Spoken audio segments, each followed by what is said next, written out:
something was aware and it knew where they were, and it was making a decision about whether to keep them looking or not. The presence just beyond the edge of the light, the specific sensation of being watched by something that was not afraid of you, something that had no reason to be afraid of you.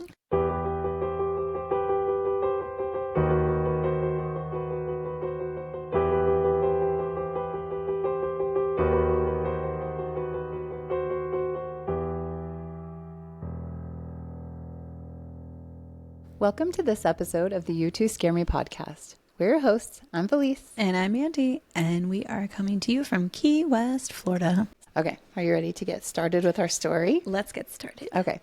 If this is your first time tuning in to our podcast, hi. We are two spooky girls who love to hear and tell stories about ghosts, cryptids, UFOs, and pretty much everything strange and unusual. Don't worry, though. We respect the forces that do spooky things, and we know to keep a safe distance. By the way, we are fully aware we don't know anything or really understand any about what's happening with any of this stuff. True. True. But it's okay. We keep it light as we work our way through the strange and unusual. You will hear us laugh a little as we bring you stories that make you question and give you a chill.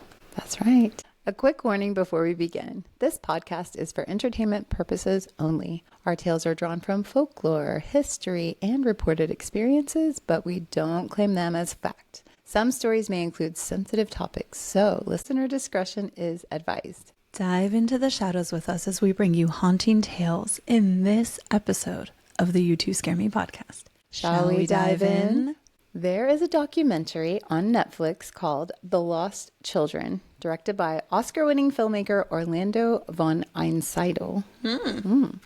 It's a survival story. It's a story about the tension between two completely different worldviews. And depending on how open you are to what we're about to get into, it might also be a paranormal story. Ooh. I'll let you decide that for yourself, Andy. Oh, I already decided. Oh, wow. Okay.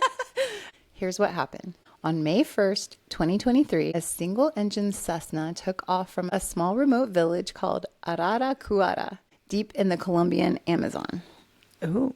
On board was a pilot, an indigenous community leader, a young mother named Magdalena Mukutui, and her 4 children. Leslie was 13, Soleini was 9, Tien Noriel had just turned 4, and baby Kristen was 11 months old, not even walking yet. Okay. For Magdalena, this was a first. She'd never left her village before. The family was headed to the town of San Jose del Guaviare, a journey that under normal circumstances would take only about an hour by air. The kind of trip you don't think twice about. But somewhere over the rainforest, the engine failed. The plane came down in one of the most remote stretches of the Colombian Amazon, a region so dense and so vast that even people who know it well can become completely disoriented within minutes of leaving a trail. Magdalena didn't survive the crash. Oh. Neither did the pilot or the indigenous leader. The only people left alive in that jungle were 4 children, the oldest of whom was 13 and the youngest who couldn't walk. Oh my gosh. Leslie was now the adult. She was responsible for keeping her siblings fed, sheltered, and moving in a jungle full of venomous snakes, predators, and plants that could kill you if you ate the wrong thing. This is my nightmare. Can you imagine? No. She had no phone, no radio, no way to signal anyone, and no idea how far they were from the nearest human being. They are in uncharted territory of the Amazon jungle. That's crazy. Right. No, I can't. I'm not a survivor. I mean, I'm just not. I always say that too. I'm like, if the apocalypse happens, I don't think I want to work that hard. Like, it's okay. Like, I don't want to get eaten by a zombie, but I'm happy to go to sleep quietly. I think I could handle zombies, but like anything else, like that's like, I don't know, really like a nuclear fallout. It would be like decades and decades of struggle and searching for food and things like that. Or like if I ended up in the rainforest, that's just not for me. I can never be on Naked and Afraid. I can never do any of that stuff. Yeah. No. I told once Ryan and I were in the Bahamas and we were swimming like in the open ocean because we were, I don't know, spearfishing. Mm-hmm. And there was this crazy current and I just got so tired. I was like, You're like, just go, leave me. And I'm just floating there. He's like, I'm not going to leave you. And I think he was collecting conch shells because, like for me. And he was like, oh, I have to drop them all. Come get me. And I was like, so funny. Just go. He's like, don't give up, Andy. And I'm like, we have to get back to the cruise. Goodbye. That's too funny. Wow. Okay. Back to our story. Sorry. Back to our story. To these people who are surviving. Yeah. And their kids. Some of us are survivors. Yeah. Back home, when the plane didn't arrive, the family knew. Search and rescue teams were put together quickly. Soldiers, volunteers, and Indigenous scouts. They entered the jungle with helicopters and tracking equipment. A combined force that would eventually grow to more than 160 Colombian Special Forces soldiers and 70 Indigenous guides. Wow. Yeah, by any measure, it was one of the largest search and rescue operations in the country's history. But days passed, then a week, then two. The jungle gave up nothing. Somewhere in the Indigenous communities surrounding that crash site, the elders started saying something that the soldiers didn't know how to process. They said the children hadn't simply gotten lost. They said that something in that forest didn't want them to be found. Oh. Not yet. Not by just anyone. So we'll come back to what they meant by that. But to understand it, you need to know what the people of that jungle have always known. That the Amazon is not empty. It has never been empty. What lives in those trees has a name. The word duende comes from an old Spanish phrase, dueño de casa, which translates roughly to owner of the house. The duende came to the Americas with the Spanish colonizers in the 1500s, but it didn't stay European for long. It landed in soil that already had its own spirits, its own guardians, and what came out the other side was something wilder than what had arrived. Not a house spirit anymore, but a creature of the deep forest and the earth itself. Oh, I get so nervous with these old earth spirits. Yeah. I've got chills. I don't know. They're so ancient and Yeah. Okay. Okay, so I'll tell you about it. In most accounts, it is small, roughly the size of a child, but wrong in ways that are hard to articulate. It wears a wide-brimmed hat pulled low over its face. Its feet point backwards, a detail that appears in accounts from Mexico, Belize, the Philippines, and Colombia. Backwards so that the tracks it leaves point in the opposite direction from where it actually went. Tricky. So that anyone who tries to follow it is walking away from it before they even realize they've been turned around. So sneaky, huh? Mm-hmm. It has no thumbs. It has a whistle that witnesses across centuries describe the same way every time. Coming from just off the path, just inside the tree line, close enough that you hear it clearly, but far enough that you can't tell exactly where it's coming from. Oh man, the whistles. The whistles. By the time you figure it out, the sound has moved. Here's what makes the duende genuinely complicated. Depending on who you are and who you ask, it's one of two completely opposite things. In some traditions, it is a predator. It lurks at the edge of the forest and calls to children in familiar voices, drawing them deeper into the trees until they're too far in to find their way out. Oh. Parents in Mexico and Belize have used it as a warning for generations. Don't wander after dark. Don't go into the woods alone. Don't follow voices you recognize. We've heard that a million times, right? But in those same countries, in other traditions, the duende protects. It watches over the forest and everything in it. It guides lost travelers back to the path. In Belize, the Maya still leave offerings for the Tata duende before entering the bush or going out to hunt, not out of fear exactly, but out of respect. An acknowledgement that the forest belongs to something older than any of us. Protector and predator, the same creature. Depending on your relationship with it, depending on whether you've been introduced, and depending on whether you've shown the proper respect. Ooh. Yeah. How do you get on the good side? Probably leave some offerings, I'm guessing. So keep all of that in mind as we get back to our 4 children alone in the Colombian Amazon. Oh. So the Mukutui children came from the Huitoto people, an indigenous group who've lived in and around that jungle for thousands of years. Their understanding of the forest isn't just practical, although it is that too. Leslie had been climbing trees since she could walk. gathering fruit, learning which plants were safe, learning how to read the river systems. So, of course, that knowledge almost certainly kept her siblings alive. She's a survivor. She's a survivor. But for the Huitoto, the forest is a living entity with its own inhabitants, its own social structures, and its own rules. The spirits they call dueños, or owners, are the protective forces of every plant and animal in that ecosystem. The relationship between a person and those spirits begins at birth in a naming ceremony that formally introduces the child to the forest. Whoa. Isn't that cool? Yeah. The spirit recognizes you. You belong here and you are known. While the children were missing, elders and shamans across the region were in their ceremonial longhouses conducting what one anthropologist described as dialogues and negotiations with those spirits. Oh.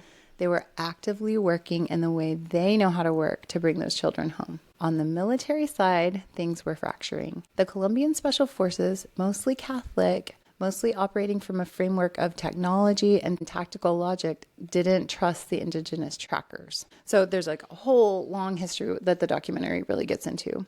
And it has to do with a lot of indigenous people had been recruited, some forcefully, into the guerrilla, like the FARC guerrilla warfare people in those, you know, in the jungle or whatever. And so the military didn't really trust the indigenous people because of that. They didn't know if they were going to get attacked at any time. And likewise, the indigenous people had been oppressed forever. So they didn't trust the military. So there's a big, huge system of distrust already going in.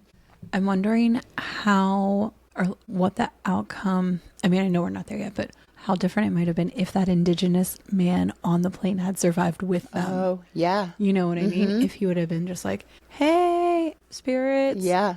These people are with me, and boom, they're out, you know? Like, yeah, that's a great question. I don't know. Well, I don't know. Let me tell the story and see what you think. Because there are reasons why we think that maybe it took a little while. Okay. So like I said, the military people suggested some of the indigenous people of having ties to the guerrilla groups in the jungle. And the indigenous scouts could feel that suspicion, and they felt the military's dismissal of their knowledge as something just beyond professional attention, right? So they just didn't jive with each other. The contrast between the two groups was impossible to ignore. The soldiers hacked through trees, flattened vegetation, blew the canopy apart with helicopter rotors. To the indigenous searchers, every one of those actions was a provocation. The forest wasn't just terrain to them. It was alive, it was watching, and it had feelings about how it was being treated. They said it plainly. The jungle was angry at the noise and the destruction. And that anger was something that you had to account for if you wanted the forest to give anything back. Oh. What both groups agreed on, despite everything that divided them, was that something was in that jungle with them at night. Ooh, I have a chill. I know. It wasn't an animal. It wasn't the ordinary sounds of the rainforest that you learn to tune out after enough time in it. Something was aware, and it knew where they were, and it was making a decision about whether to keep them looking or not. Oh my gosh. How scary. I know. The indigenous searchers described it as a presence just beyond the edge of the light. The specific sensation of being watched by something that was not afraid of you, something that had no reason to be afraid of you. And the soldiers felt it too. That might be the most unsettling part of the whole story. The men trained to operate in hostile environments, who had been in combat, they started sleeping uneasily in that jungle, and they couldn't explain why. The fear eventually became specific. The Duende, the indigenous searchers said, had identified the captain leading the military operation. It wasn't indifferent to the search. It had a problem with him personally. Oh, he's like, whoops. Whether that was because of the way his men were treating the forest or something else entirely, nobody said outright. It's making me think of the guy from, gosh, what is the movie with the blue people? Avatar? Yeah, like the military leader from Avatar, and how he's just like such a jerk and you hate him so much. And actually, I will say, because I watched this documentary, actually every single person there was, they were so dedicated to finding these children. So it was like Well, with the exception of one. But they really were trying really hard to put all of their differences aside because they knew that they were working together, and they wanted to find, it was like the whole country was really invested in finding these 4 kids. How incredible, though. Yeah. So the elders believed that the duende was hiding the children, not hunting them or tormenting them, but hiding them, keeping them away from the soldiers, moving them when search teams got closer. The grandmother, here we go, offered her own explanation. And this one cuts deeper than the forest spirits alone. She believed that the children may have been hiding themselves deliberately because their father had been abusive to their mother. Oh. So this is like another part of this story, which is really sad. But the grandmother believed that the children were hiding. But I think that in hindsight, some people think that the duende were hiding the children to keep them away from the father. And who was out there looking too. He was there? Yeah. Okay. The grandmother thought that the trauma that they had witnessed at home were making them afraid of being found and afraid of being returned to something that they already knew to fear. Okay. So the duende and the children's own survival instincts, in her understanding, were working together. So this is the part that I couldn't stop thinking about. The Colombian Special Forces were trained to dismiss exactly this kind of thinking, but they started taking it seriously and not in a performative way. So it wasn't just a cultural gesture to include the indigenous trackers, but it was genuine. Black Hawk helicopters were reportedly used to ferry offerings of alcohol deep into the jungle as an appeasement to the duende. Oh. Elite soldiers on a search and rescue mission making offerings to a forest spirit. That's pretty cool. So now we know what, when next time we're in the Amazon, what to bring with us. Yeah, next time. Next time. I'm not going there. I am not interested in an encounter with a duende or an anaconda. Either are. I was wondering, when you were talking about the duende, like maybe protecting them. And then I was thinking about, here's these 4 children, innocent children who have had hardships. And I'm wondering, sometimes I feel like when you hear about these ancient spirits, right, who have seen it all, they recognize innocence and, and vulnerability. And maybe that is that like sort of inherent protective. Yeah. It kind of reminds me of when we talked about the fae. Like, maybe not necessarily a good or evil thing, but somewhere in the middle. And, could be, maybe they want to be protective in this moment. Maybe they, are being a little tricky in this moment, Yeah. So the indigenous searchers started getting sick one by one until the situation became serious enough that the military stepped in to help care for them. What was wrong? They had like a cough and they started throwing up blood. Oh my gosh. Or coughing up blood. And they were just really, really sick. What in the world? Yeah. And so they really didn't want to call for help, but they got to the point where they were like, no, we need people here. And so it was interesting too, because the medic for the military, his name or his call sign was shaman. Oh, isn't that crazy? Yeah, They're out there with like literally a shaman in their culture, and then he came and he helped them. And I think they were coming up with concoctions, from the forest. It's not like they're deep in the forest, so I don't know that they had like a lot of antibiotics or whatever, Wild. Yeah, it was really interesting. Something about that moment, those soldiers tending to the people who they had been suspicious of, cracked something open between the 2 groups. And so they started working together for the first time, which I thought that was really kind of cool. They were actually really teaming up and working together. So it was from that fragile, hard-won cooperation that the last desperate idea came. And they really talked in the documentary about how, the soldiers were tackling it in a tactical way. They're like going in their columns, and they're really regimented about how they were looking. And the indigenous people were going and they were really observing the jungle. And also they talked about how they were looking as though they were children, like what might grab. They were putting themselves in the perspective of a kid and kind of like going this way and that way.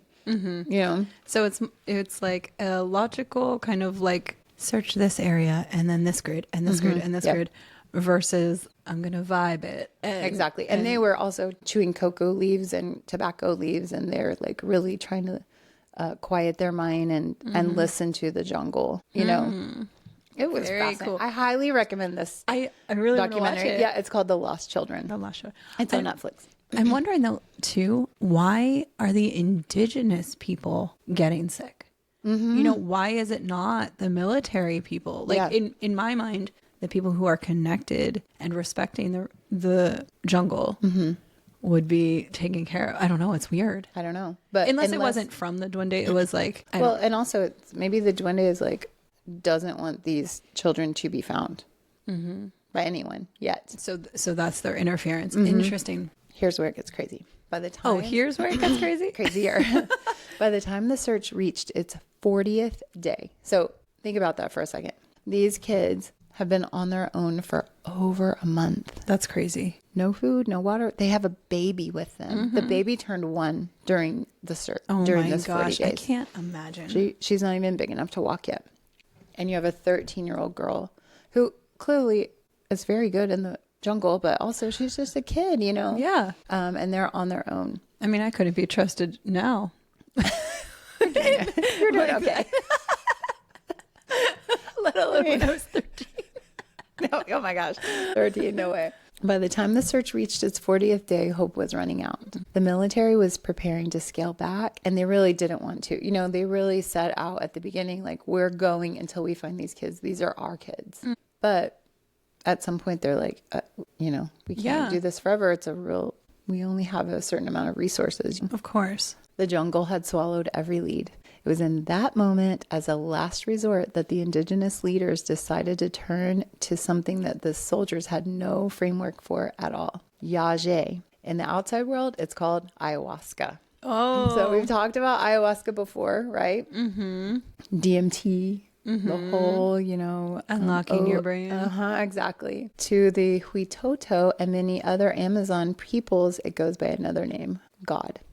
Oh. It is a sacred plant medicine used in ceremony to access states of consciousness beyond ordinary perception, to communicate with the spirit world, to see what cannot be seen with ordinary eyes. It's not casual. It's a serious spiritual undertaking that requires preparation, intention, and the right person to hold it. So back to the father. I think his name was Manuel. He's a big jerk. Oh, we don't like him. We don't like him. So the father was asked to participate first. They're like, here, take this. Yeah, they're like, well, they did. I mean, he's out there searching. They didn't know yet that he was like a bad guy. Oh, I hope something crazy happens. Okay. So the idea was that his connection to them might help them locate the children. The jungle immediately rejected him. He got sick. The Yage wouldn't work for him, or more precisely, it worked exactly as it was supposed to. And what it showed was the truth about what he was. So it was like, nope, he couldn't see. He just got sick, and that was it. And so allegations of abuse have followed this man.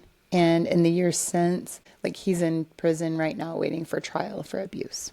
Okay. So the forest, the ceremony, the medicine, or whatever you believe about how it works, refused him. So the task fell to Don Rubio, one of the indigenous leaders at the heart of the search. And also they had a limited amount of it. It was like they had enough for him, the dad, and then it was like a last resort. They didn't just have a ton of this stuff. So he was like, okay, I'll do it. So he entered the ceremony with a single direct question: where are the children? This is crazy. So what happened next is almost impossible to translate into ordinary language. In his mind's eye, he became a tiger. He left darkness and entered a world of light. He could see in the darkness the way a predator sees, completely and without uncertainty. He saw the kids. He came out of the ceremony calm, and he said they would find the children that day at 3:00. Oh my gosh, I have a chill. That was to be their last morning. So the operation was being stood down. Helicopters were already extracting teams in the jungle, but the jungle that morning felt different to everyone inside it. So after weeks of that oppressive, watchful atmosphere, the feeling of something working against them, the forest finally felt peaceful. Like it finally exhaled. So also a bunch of the indigenous people were starting to go back too. And there was a small group that was going to go out one more time that day. They had been walking northeast for a while. The jungle was getting thicker, not thinner, which is like not where you would go. Yeah. Yeah. 3 of them were thinking about turning back, and then one of them stopped. They heard a baby crying. Oh my gosh. They look up, and the children were right there. Stop it. Scared and emaciated, but alive. The rescuers didn't rush them. They extended their arms and said one word, family. So they go, pick up the kids. I mean, they kind of like talk to them a little bit. Then they sang to the children in Huitoto, the language of the forest, the language that told them they were known and they were safe. Whoa. And the first thing little Tien Noriel, he was the 4-year-old boy, said was, my mom died on the plane. Oh. Isn't that so sad? God. So there were 4 men and 4 children. So each man carried a child out. When the news reached the rest of the search party, the soldiers and the indigenous leaders who had arrived as strangers and spent weeks in a mutual suspicion of each other, held each other and cried. Oh my gosh. What a magical moment. I know. Isn't that so That's crazy? Wild. Whoa. Yeah. I have a question. You know how you said that one day it felt later? Had they removed the dad from the jungle? Oh, I actually don't know. I don't know. Probably not, because he probably was still around there somewhere, because I feel like they did, like he tried that ceremony and it didn't work. And so the other guy did it right away. Okay. You know what I mean? I don't know that he would have had time to like leave, and he was like sick too. I wasn't sure how much time was between there. It was like the night before the 40th day, I think. And they both did ayahuasca. Yeah. Okay. Got it. Whoa. So the divide that had defined the entire operation dissolved. Wow. And they called it Operation Hope. That was the name of it to begin with. Oh. Isn't that cool? Mm-hmm. Every man involved said he was changed by it. Not in a vague way, but specifically, concretely changed in how he understood the world. Wow. The soldiers came in believing in tactics and technology, and left having made offerings to a forest spirit. And they witnessed a man find 4 missing children through a vision.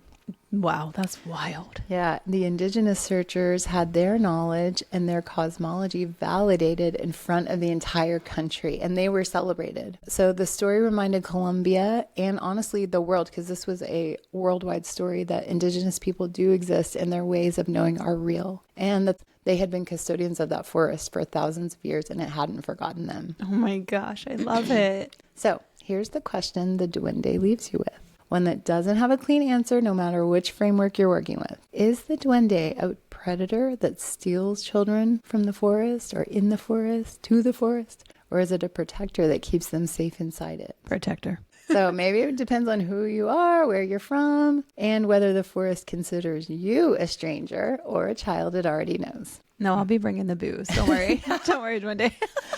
For this family, that was never a question at all. The children came home. Whatever was in that jungle with them for 40 days, whether you call it survival instinct, ancestral knowledge, a forest spirit, or something that has no name in any language you speak, it brought them back. Whoa. What do they say? Did they ever talk about their experience? So the big sister actually said that she talked about how her leg was injured, and for the first 20 days she had to crawl on her leg.